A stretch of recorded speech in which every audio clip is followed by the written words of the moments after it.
नमस्कार, स्वागत है आपका हमारे साथ। अब rural flower mills federation of India के प्रेसिडेंट नवनीत चितलांगिया है। नवनीत नमस्कार, शुक्रिया साथ जुड़ने के लिए। ऑफ कोर्स जीएसटी में सबसे बड़ा चीयर हमने निकल के आता हुआ देखा है, और पहले जीएसटी की बात कर लेते हैं, जहां पर अब मिलर्स की मांग है कि जो प्रोडक्ट्स हैं जैसे कि आटा, मैदा, सूजी, इनके ऊपर भी जीएसटी निल किया जाए। क्या रिप्रेजेंटेशन है एज ऑफ नाउ? जो जीएसटी है उससे क्या इम्पैक्ट है?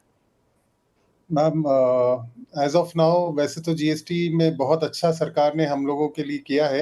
उन्होंने रोटी, परोठा और खाखरा, पिज़्ज़ा, ब्रेड, इन पे जीएसटी रेट जो 18% और 5% थी उसको निल कर दिया है। और इसी के साथ ब्रेड, ये पिज़्ज़ा में, ये पास्ता और बिस्किट्स में भी उन्होंने रेट्स को घटा करके 18% से 5% कर दिया है। तो देखा जाए तो हमारी इंडस्ट्री को इससे बूस्ट मिलने के बहुत अच्छे चांसेस हैं, और हम इसके लिए आभार व्यक्त करते हैं सरकार का, जिन्होंने बहुत अच्छे से रैशनलाइज़ किया है।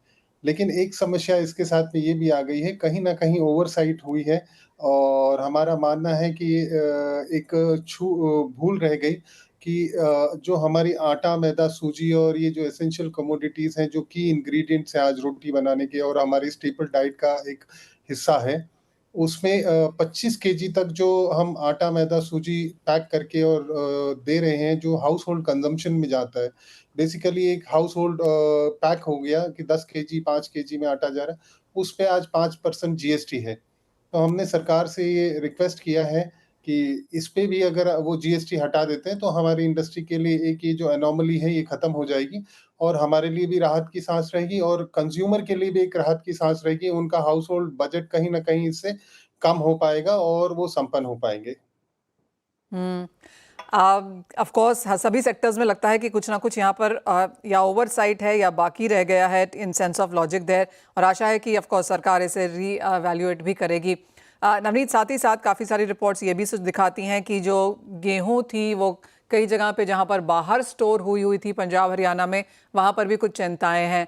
तो मिलर्स के पास किस तरह का जो स्टॉक था और किस तरह से वो था, क्या कुछ खबरें हैं आपके पास पंजाब हरियाणा से? क्या असेसमेंट है वहाँ पर इस चीज़ को लेकर? मैम, अनडाउटेडली ये 20 साल का सबसे खराब फ्लड्स जो हमने इस बार पंजाब में देखा है, और इसके लिए हमारी संवेदना है किसान के साथ भी और पंजाब के लोगों के साथ भी।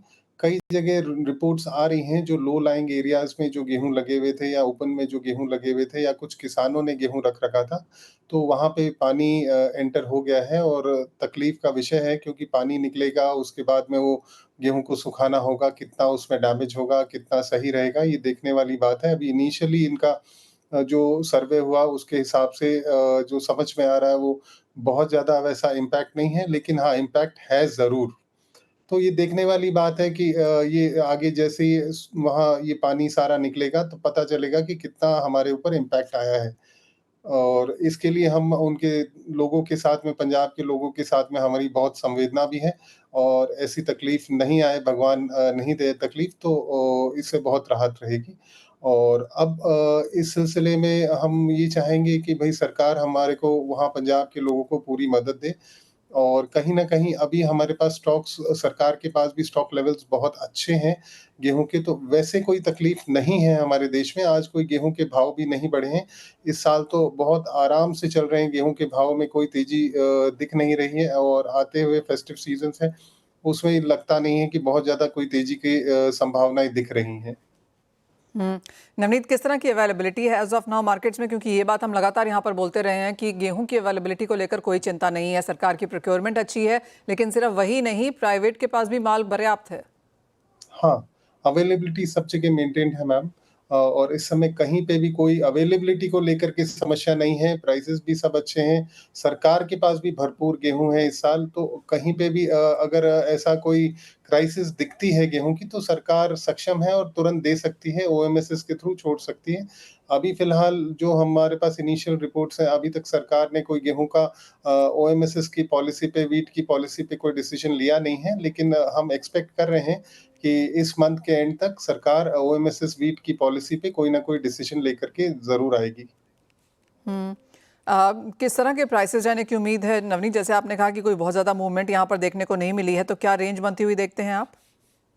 मैम, रेंज बनती फिलहाल जो प्राइसेस हैं वो कहीं न कहीं साढ़े ₹2700 की रेंज में व्हीट चल रही है, नॉर्थ इंडियन स्टेट्स में जो प्रोक्योरिंग स्टेट्स हैं।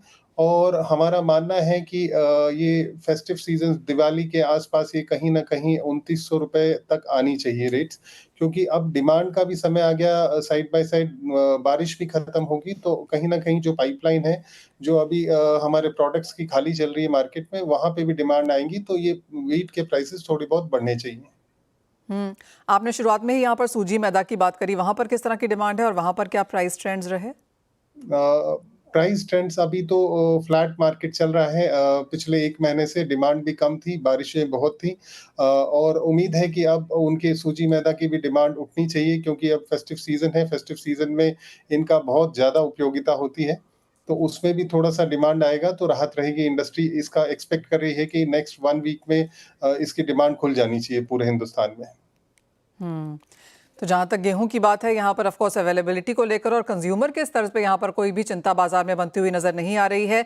दो एक चीजें हैं, एक तो ये कि पंजाब पे नजर रखनी होगी कि जो ओपन मार्केट में गेहूं यहाँ पर स्टोर्ड था वहां पर किस तरह का डैमेज है, और दूसरा देखना होगा कि ओएमएसएस का डिसीजन किस तरह से आता है इस महीने के अंत तक। ये दोनों ही चीजें ऑफ कोर्स डिसाइड करेंगी कि आगे जाकर प्राइसेस कैसे जाएंगे। लेकिन जैसे नवनीत हमें बता रहे हैं कि हल्की सी दिवाली के समय पे हम भाव बढ़ता हुआ देखते ही हैं, चाहे वो गेहूं है, सूजी है या फिर मैदा है, लेकिन अवेलेबिलिटी को लेकर ना प्राइवेट के पास ना सरकार के पास कोई भी चिंता का मौका है। वेल नवनीत, बहुत शुक्रिया साथ जुड़ने के लिए और वो पूरी डिटेल्ड एनालिसिस हमारे दर्शकों के सामने रखने के लिए। इसी के साथ मुझे भी दीजिए इजाजत। इस कार्यक्रम में इतना ही समय है, हम लौटेंगे तो लेकर आएंगे फ्यूचर्स एक्सप्रेस।